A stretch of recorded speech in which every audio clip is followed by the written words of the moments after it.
हरे कृष्णा। कैसे हैं आप सभी? तो चलिए, आज है एकादशी और आज मैं एकादशी व्रत की कथा भी सुनाऊंगी, क्योंकि आज है देवशयनी एकादशी। क्योंकि आज देवशयनी के साथ साथ इसको पद्मा एकादशी भी बोला जाता है, तो पद्मा एकादशी भी बोलेंगे। तो चलिए, सबसे पहले सुनाएंगे भगवत गीता, क्योंकि एकादशी वाले दिन भगवत गीता भी ज़रूर से ज़रूर सुननी चाहिए। और भगवत गीता के बाद थोड़ी सी भगवत गीता सुनाऊंगी, उसके बाद में एकादशी व्रत कथा भी ध्यान से मन लगाकर सुनिएगा, क्योंकि ये है देवशयनी एकादशी, क्योंकि आज से ही देव सो जाते हैं। चलो बैठ जाओ, पहले कथा सुन लो।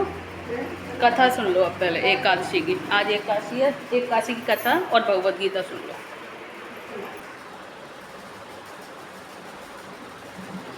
चलिए शुरू करते हैं भगवत गीता, और भगवत गीता के बाद सुनाएंगे एकादशी व्रत कथा। यह श्री कृष्ण चैतन्य प्रभु नित्यानंद श्री अद्वैत गदाधर शिवाचार्य गौर भक्ति वृंद। हरे कृष्ण कृष्ण कृष्ण हरे हरे, हरे राम राम राम हरे हरे। तो देखिए, अब है ये 17वां श्लोक दूसरे अध्याय का। जो अध्याय 2 चल रहा है, 16 श्लोक तक कल हो गए थे, और कल के बाद आज 17वां श्लोक है। अविनाशी तु तद्विद्धि येन सर्वमिदं ततं विनाशमव्ययस्यास्य न कश्चित् कर्तुमर्हति। जिसका अर्थ है कि जो सारे संसार में व्याप्त है, उसे ही तुम अविनाशी समझो। उस अव्यय आत्मा को नष्ट करने में कोई भी समर्थ नहीं है।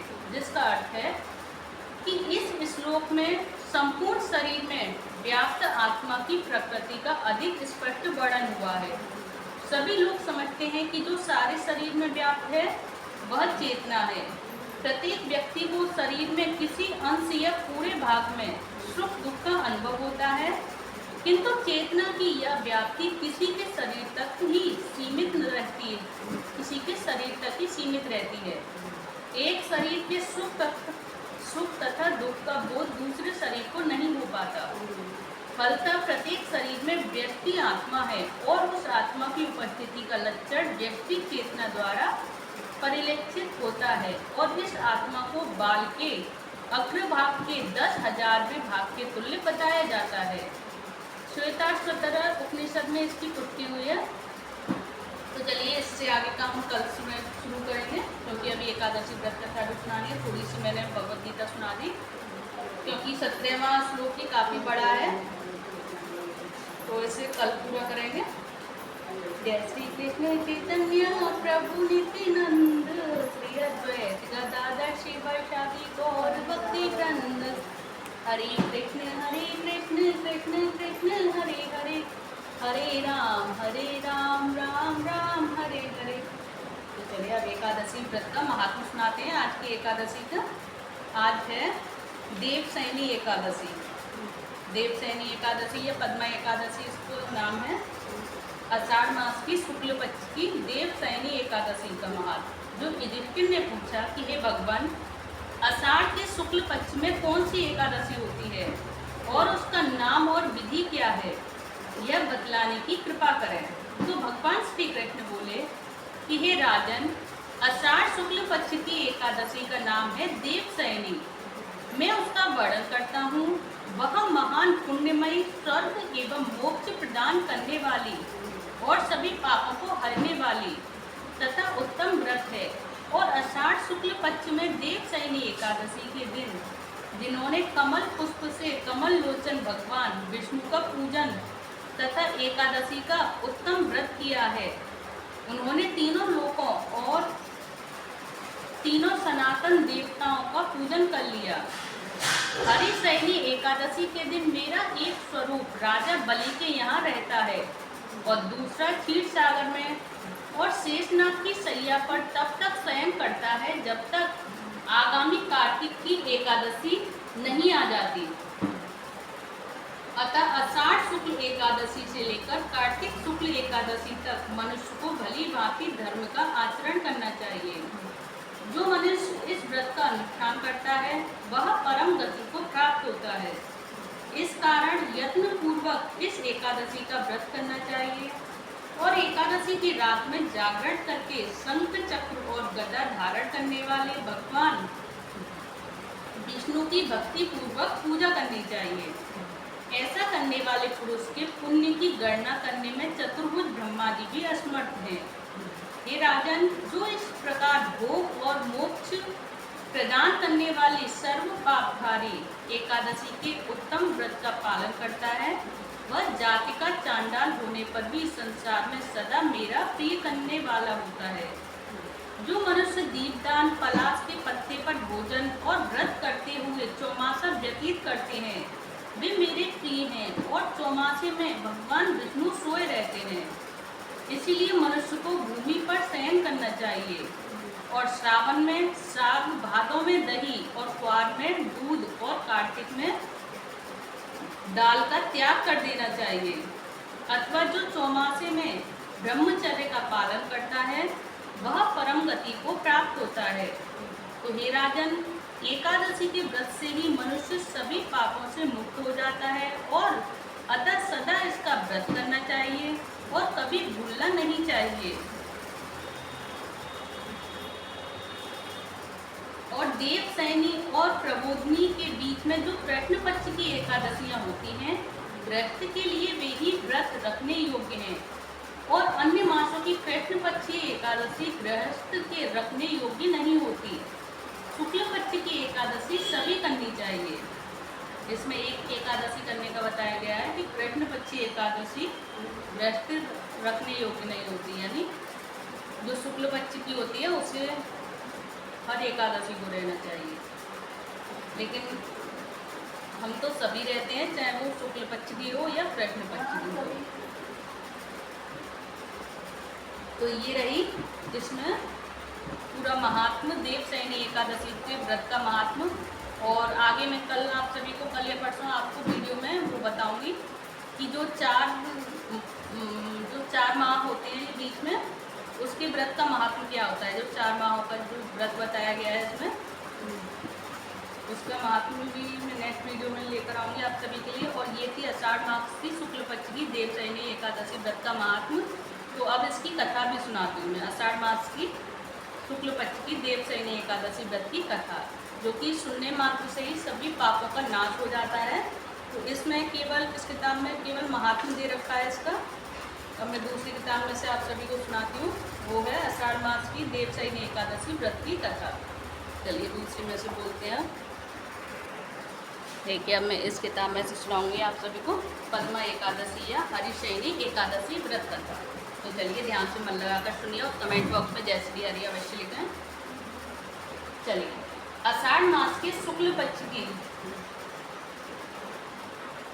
इस पद्मा एकादशी को अधिकांश व्यक्ति देवसैनी अथवा देवशोनी एकादशी भी कहते हैं। और इसी दिन से भगवान 4 मास के लिए क्षीर सागर में शयन करते हैं और इसी कारण इस एकादशी को हरिशयनी एकादशी कहते हैं। तो धर्मराज युधिष्ठिर ने श्री कृष्ण से पूछा, ये तो इसमें भी था इस वाली में। तो चलिए कथा से शुरू करते हैं। पद्मा एकादशी व्रत कथा। सतयुग में मानधाता नामक एक सूर्यवंशी राजा था, जो सत्यवादी और महान प्रतापी था। वह राजा का पुत्र की तरह पालन किया करता था। वह प्रजा का पुत्र की तरह पालन किया करता था। उसकी प्रजा धन धान्य से भरपूर और सुखी थी और उसके राज्य में कभी अकाल नहीं पड़ता था। एक समय उस राजा के राज्य में 3 वर्ष तक वर्षा नहीं हुई और अकाल पड़ गया। राजा अन्न की कमी के कारण अत्यंत कष्ट पाने लगा और अन्न के अभाव के कारण यज्ञ आदि भी बंद हो गए। एक दिन प्रजा राजा के पास जाकर कहने लगी कि हे राजन, समस्त विश्व की सृष्टि का कारण वर्षा है और वर्षा के अभाव से अकाल पड़ गया है और अकाल से प्रजा मर रही है। इसीलिए कोई ऐसा उपाय कीजिए जिससे प्रजा का कष्ट दूर हो। तो राजा मानधाता ने कहा कि आप लोग ठीक कह रहे हैं, वर्षा से ही अन्न उत्पन्न होता है और आप लोग वर्षा न होने से अत्यंत दुखी हैं। मैं आप लोगों के दुखों को समझता हूँ। ऐसा कहकर राजा कुछ सेना साथ लेकर वनों की तरफ चल दिया। वहाँ अनेक ऋषियों के आश्रम में भ्रमण करता हुआ अंत में ब्रह्मा जी के पुत्र अंगिरा ऋषि के आश्रम में पहुंचा। वहाँ राजा ने घोड़े से उतरकर अंगिरा ऋषि को प्रणाम किया और मुनि ने राजा को आशीर्वाद देकर उनकी कुशल क्षेम के पश्चात उससे आश्रम में आने का कारण पूछा। तो राजा ने हाथ जोड़कर विनीत भाव से कहा कि हे भगवान, सब प्रकार से धर्म का पालन करने पर भी मेरे राज्य में अकाल पड़ गया है। इससे प्रजा अत्यंत दुखी है और राजा के पापों से ही प्रजा को कष्ट मिलता है, ऐसा शास्त्रों में लिखा है। जब मैं धर्मानुसार राज्य करता हूँ तो मेरे राज्य में अकाल कैसे पड़ गया? मैं आपसे इसी संदेह का निवारण करने के लिए आया हूँ। कृपया करके मेरे संदेह का निवारण कीजिए और साथ ही प्रजा के कष्ट को दूर करने का कोई उपाय भी बतलाइए। तो राजा की ये बातें सुनकर महर्षि अंगिरा ने कहा कि हे राजन, यह सतयुग सब युगों में उत्तम है। इसमें धर्म के चारों चरण उपस्थित हैं, अर्थात इस युग में धर्म की सबसे अधिक उन्नति है। लोग ब्रह्म की उपासना करते हैं और ब्राह्मणों को ही केवल वेद पढ़ने तथा तप करने का अधिकार है। परंतु आपके राज्य में एक शूद्र तपस्या कर रहा है। इसी दोष के कारण आपके राज्य में वर्षा नहीं हो रही है। इसीलिए यदि आप प्रजा का भला चाहते हो तो उस शूद्र का वध कर दो। तो राजा ने कहा कि महाराज, मैं उस निरपराध तपस्या करने वाले शूद्र को किस तरह मार सकता हूँ? आप इस दोष से छूटने का कोई अन्य उपाय बताइए। तब ऋषि कहने लगे कि हे राजन, यदि तुम अन्य उपाय जानना चाहते हो तो सुनो। आषाढ़ मास के शुक्ल पक्ष की पद्मा नाम की एकादशी का विधि पूर्वक व्रत करो। इस व्रत के प्रभाव से तुम्हारे राज्य में वर्षा होगी और प्रजा सुख पाएगी। इस प्रकार और इस एकादशी का व्रत सब सिद्धियों को देने वाला होता है तथा उपद्रवों को शांत करने वाला होता है। अतः प्रजा सेवकों तथा मंत्रियों सहित तुम इस व्रत को करो। मुनि के ये वचन सुनकर राजा अपने नगर वापस आ गया और विधि पूर्वक पद्मा एकादशी का व्रत किया और उस व्रत के प्रभाव से वर्षा हुई और प्रजा को सुख पहुंचा। इस हरिशयनी एकादशी का व्रत सभी मनुष्यों को करना चाहिए, क्योंकि यह व्रत इस लोक में भोग और परलोक में मुक्ति देने वाला है। इसकी कथा के पढ़ने व सुनने मात्र से ही मनुष्य के सभी पाप नष्ट हो जाते हैं। जय श्री हरि। जय वर्षा रही